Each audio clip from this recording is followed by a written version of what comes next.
How's it going, everybody? My name's Carpo. And today's video is going to be for anyone who's interested in getting into a stereo system or anyone who is already into high-end audio equipment, to dispel a couple myths surrounding speaker cables and the ridiculous notion that somehow $5,000 braided gold cables are going to be any better than a lamp cord for your speakers. Now I know instantly somebody's already on the keyboard ready to type about how their great, awesome, expensive speaker cables are so much better than their old ones. I'd like to just go through a couple of ideas of what I consider hi-fi and to say, do I consider myself an audiophile? Well, what is that? A lover of music, a lover of audio. Yes, I am, of course. But by using that name, that term, it becomes almost pretentious. The idea that, well, in order to be an audiophile, you have to be able to afford this type of equipment. Now, I am fascinated with people's stereo systems. I love looking at $1,000,000 systems and people's $350,000 speaker sets, and looking at the beautiful wood that it seems that they spend more time talking about the wood grain and the type of custom woods and panels that they used on it than the actual testing that's done on the speakers themselves, whether or not their awesome, crazy, wild shape is any better than any other shape. And when it gets into the high-end audio equipment, it's very difficult to know the difference. In other words, to gauge it alongside another system and really determine which one you like better. For one thing, it has to do with the ears and the shape of your ears. In fact, I'm working on an invention that I've had in my head for a little while here about in order to improve the sound, from where you're sitting. Everyone's ears are shaped different. And back in my stereo days, I was fascinated with, what makes a good system sound good. So I wanted to just go over my system, a couple of the pitfalls that I've had, and talk a little bit about this. First off, the speaker cable thing is nonsense. There are times when you want a shielded speaker cable, say if it's near an electrical source, you may pick up some of that signal. So having a shielded cable, especially if it travels a long distance, is important, as well as thickness of cable.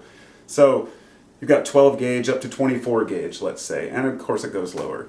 It's the same way in the car audio fanatic realm, except for there's a difference there. Now when you're using 1,000-watt amplifiers to drive these monstrous bass speakers, yeah, you want like a 6 or an 8 gauge cable, something that's going to be able to handle the signal. When you're talking about the average home stereo system, you won't notice the difference between cutting a lamp cord off and using that as a speaker cable, or even using Romex wire from your home wiring. And you can compare that to a $5,000 cable or even a $1,000 cable. And if you think you can tell the difference, well, this is where it comes down to personal placebo effect, if you will. And so I would stop there and say, well, who am I to tell a person that they don't hear it better? I'm not. But what I'm saying is, if you're the kind of person who thinks you have to spend this kind of money just because you've bought a nice amplifier and a nice speakers, that you have to spend this kind of money in order to get the sound, you're buying into the snake oil salesman pitch. I've looked at side-by-side comparisons. There were blind studies done where people had a speaker switch going between different amplifiers, between different speaker wires, and most people can't even tell the difference between amplifiers. I know most people who would think, well, of course the stereos sound different, of course amplifiers sound different. As long as they're not pushed to clipping or past their level of distortion, most amplifiers cannot be told apart. A $500 amplifier or a $50,000 amplifier, it's very difficult to tell the difference. An audiophile will tell you different. They say, hey, I bought 10 of these amps and I can hear the difference. But my experience is that every time I buy a new component for my stereo system, I think it sounds better. And so I'm going to go ahead and take you on a little tour here. I went on a little expedition to Goodwill the other day and I made a video about this. And so I took off these grills so I could go through this. Now this is a pair of the JBL Studio SII speakers. These things do sound better than the speakers I was using, these old Sansuis. I just feel like they have a little more clarity. Now, of course, that could be all in my head, but I don't think so. In this case, these speakers are high quality. They have a larger cone. They're designed for performance. And over here we have these two. Here's a center channel speaker for the JBLs. That goes along with, this is an Infinity, a totally separate unit. This one goes along with the other two speakers. I've been comparing these side by side and naturally there's really no difference. But speakers are where you do want to spend your money. That's what I'm getting at. If you want to have a good sounding system, there is a point of diminishing returns where spending more money isn't going to really improve it very much. And I guess each person has to find that limit. Here's what I use for my amplifier. It's a Yamaha Natural Sound HTR-5460. Now I've had this in here for a couple years now. I have about 7 receivers I've picked up over the years out in the garage that I'll swap out and go back and forth, Pioneers and Onkyo and whatnot, and I always end up coming back to this one. The other day, I was at Goodwill, and this is what kind of spurred this video. I picked this up. This is an Onkyo Integra TX DS939 amplifier. Now this came out in 1996. I got it for I think I paid $40 for it because it's a $3,000 amplifier when this came out. $3,000. It was their top of the line model. Is it worth $3,000? Probably not. But one really cool thing about it is that it has this little button here you push, and this little panel. Well, it's supposed to drop. Oh, the wire's in the way. Panel drops down. And then it's got all these different controls in here. And do you need all this stuff? No, probably not. But it is handy to be able to have all the different buttons on the front and the adjustments. So everything was great. I set this thing up, listened to it. Something was bugging me. It was a buzz in the background. It could have been a ground loop buzz or a ground loop hum. I tried to disconnect all the different wires. I still had that buzz. So as far as I know, it could be one of these giant capacitors in here. Something's wrong. I don't know, but maybe I'll get it serviced one day. But the point is, it didn't sound any better than my little Yamaha over there. Now this thing's big ass. I mean, it's got a built-in fan and everything, and of course everything's all gold-plated, which makes very little of a difference as well. For those who think that gold is a better conductor, it's not. Gold is used because it doesn't tarnish, and so that's pretty much the only reason. I've heard of people buying gold speaker cables, and it's just preposterous. You can get away with using just these little standard plugs. I've tried the big ass ones. When it comes to speaker wire over here, let me give you an example. This is the speaker wire that I use for my mains.